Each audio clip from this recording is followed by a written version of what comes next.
या देशाचे थोर सुपुत्र भगवान बिरसा मुंडा, क्रांतीवीर राघोजी भांगरे यांच्या चरणी मी प्रथम वंदन करते आणि आपल्या सर्वांनाच जागतिक आदिवासी दिनाच्या मनापासून शुभेच्छा देते।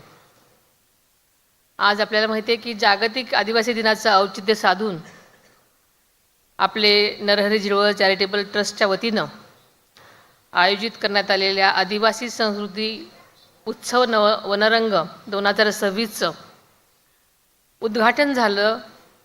आपल्या सर्वांच्या साक्षीनं उद्घाटन झालं असं मी जाहीर करते। या कार्यक्रमाच्या निमित्तानं उपस्थित असलेले कार्यक्रमाचे आयोजक माननीय नामदार नरहरी झिरवळ साहेब, मंत्रिमंडळातील माझे सहकारी माननीय नामदार बाळासाहेब पाटील साहेब, माननीय श्री सिद्धार्थ कांबळेजी, माननीय श्रीमती आरती साळवी, माननीय महेंद्र पानसरे, माननीय बापूसाहेब भुजबळ, तसेच नवरंग 2026चे सर्वच आयोजक, उपस्थित सर्व, तसेच आदिवासी 13 जिल्ह्यातून आलेले सर्वच माझे आदिवासी बंधू भगिनी, पत्रकार मित्र आणि माझ्या सगळ्याच सन्माननीय पदाधिकाऱ्यांनो, आदिवासी दिनाचं औचित्य साधून आदिवासी संस्कृती उत्सव वनरंग 2026 या कार्यक्रमाचं अतिशय चांगल्या पद्धतीनं आयोजन केल्याबद्दल मंत्रिमंडळातील माझे सहकारी नरहरी झिरवळ साहेब आणि त्यांच्या सर्व सहकाऱ्यांचं मी सुरुवातीलाच मनापासून अभिनंदन करते, कौतुक करते। तसंच आज आपल्याला जे रंगारंग नृत्य पाहायला मिळालं त्या सर्वच कलाकारांना मी त्यांचं मनापासून कौतुक करते आणि त्यांचं अभिनंदनही करते। वनरंगाच्या निमित्तानं आज 3 दिवस चालणाऱ्या उत्सवाच्या माध्यमातून आपण भारताच्या सर्वात प्राचीन संस्कृतीचं, निसर्गाशी अखंड नातं जपणाऱ्या जीवन पद्धतीचं आणि आपल्या सांस्कृतिक वैभवाला खऱ्या अर्थानं अभिवादन करणार आहोत। आदिवासी समाजानं देशातल्या जंगलांचं रक्षण केलं, जलस्रोत जपले, जैवविविधतेचं संवर्धन केलं आणि माणसाला निसर्गाची सुसंवादानं जगण्याची शिकवण दिली। आत्ताच झिरवळ साहेबांनी सर्वच वन्य आदिवासी जीवन कसं असतं याचं चित्रण आपल्यासमोर सादर केलं। त्यांचं वक्तृत्व आणि त्यांचं सर्वच कौशल्य बघूनच आपल्याला माहिती आहे की आदिवासी मंत्री नेहमी आदिवासी भागातल्या प्रतिनिधीला करतात, पण आदरणीय दादांनी त्यांच्यातल्या सगळं चातुर्य ओळखून ते आदिवासी असले तरी त्यांना दुसरं डिपार्टमेंट दिलेलं होतं आणि असे आपल्या झिरवळ साहेबांनी आजचा हा रंगारंग कार्यक्रम आयोजित केलेला आहे। आज जग क्लायमेट चेंज, ग्लोबल वॉर्मिंग आणि सस्टेनेबल डेव्हलपमेंटची चर्चा नेहमीच करताना आपण पाहिलेलं आहे, परंतु हा जीवनमंत्र आदिवासी समाज शेकडो वर्षापासून जगत आलेला आहे। म्हणूनच आदिवासी समाज हा केवळ विकासाचा लाभार्थीच नाही तर विकासाला दिशा देणारा समाज आहे असं माझं प्रामाणिक मत आहे। देशाच्या स्वातंत्र्य लढ्यात आदिवासी समाजाचं योगदान अतिशय मोठे आहे।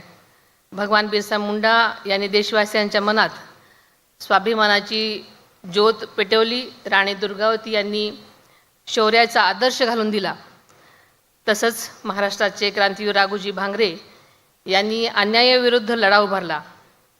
या सर्वांचाच इतिहास हा भारताच्या स्वाभिमानाचा इतिहास आहे। या प्रसंगी आदिवासी समाजासाठी कायम कार्यरत राहणारे माननीय मधुकरराव पिचड यांची आठवण आज झाल्याशिवाय राहत नाही। म्हणूनच मला आपल्या सगळ्यांना सांगावंसं वाटतं की त्यांच्या पावलावर पाऊल टाकून अनेक आदिवासींनी त्यांचा आदर्श घेतला पाहिजे।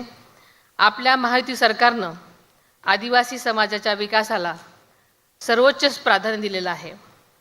आदरणीय अजितदादांनी नेहमीच आदिवासी समाजासाठी, विकासासाठी सातत्यानं काम केलेलं आहे। हे आत्ताच आपण झिरवळ साहेबांच्या भाषणातून ऐकलेलं आहे की आदिवासीबद्दलचा ओढा आदरणीय दादांना कसा होता। एका क्षणात त्यांनी आदिवासी लोकांसाठी MIDC मंजूर केली, त्याला इतकी म्हणजे 50 कोटी जाहीर वागदी एका क्षणात केलेले आपल्याला पाहिलं आहे. याच्यावरूनच कळतं की अजितदादांचा आदिवासी लोकांबद्दलचा ओढा आणि काळजी किती होती. आपण आदिवासी समाजाच्या विकासासाठी शिक्षण, आरोग्य, रोजगार, महिला सक्षमीकरण, कौशल्य विकास आणि पायाभूत सुविधा या सर्वच क्षेत्रामध्ये सातत्यानं काम करत आहोत. आदिवासी विद्यार्थ्यांसाठी आश्रमशाळांचे आधुनिकीकरण, गुणवत्तापूर्व शिक्षण, ई-लर्निंग सुविधा, उच्च शिक्षणासाठी शिष्यवृत्ती, परदेश शिक्षणासाठी विशेष योजना, स्पर्धा परीक्षा मार्गदर्शन, वसतिगृह आणि कौशल्य विकास कार्यक्रम वेगवेगळ्या पद्धतीनं राबवण्यात येणार आहेत. खरं तर झिरवळ साहेब, या सगळ्या योजना आहेत, पण त्या आपण आपल्या सगळ्याच कार्यकारिणीद्वारा, आपल्या शासनाद्वारा, प्रशासनाद्वारा त्या तळागाळापर्यंत पोहोचवण्याची आज गरज आहे. त्यासाठी सगळ्यांनीच प्रयत्न करण्याची आवश्यकता आहे.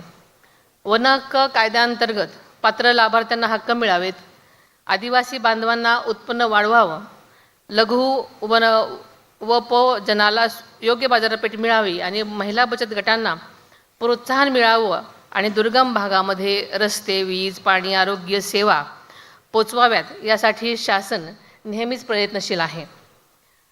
आजपासून सुरू होणारा वनरंग 2026 हा केवळ सांस्कृतिक कार्यक्रम नाही, तर हा आपल्या परंपरेचा, आपल्या भावनांचा आणि आपल्या अस्मितेचा उत्सव आहे. आपल्या लोकनृत्यामध्ये निसर्गाचं स्पंदन आहे, एक लय आहे. कारण आपण सगळ्यांनीच पाहिलं की त्या घुंगरांचा आवाज किंवा प्रत्येक पाऊल पडणारी त्याची लय हे आपण सगळ्यांनी पाहिलेली आहे. आपल्या गाण्यांमध्ये जीवनाचा आनंद आहे, आपल्या चित्रकलेत इतिहासाची झलक आहे.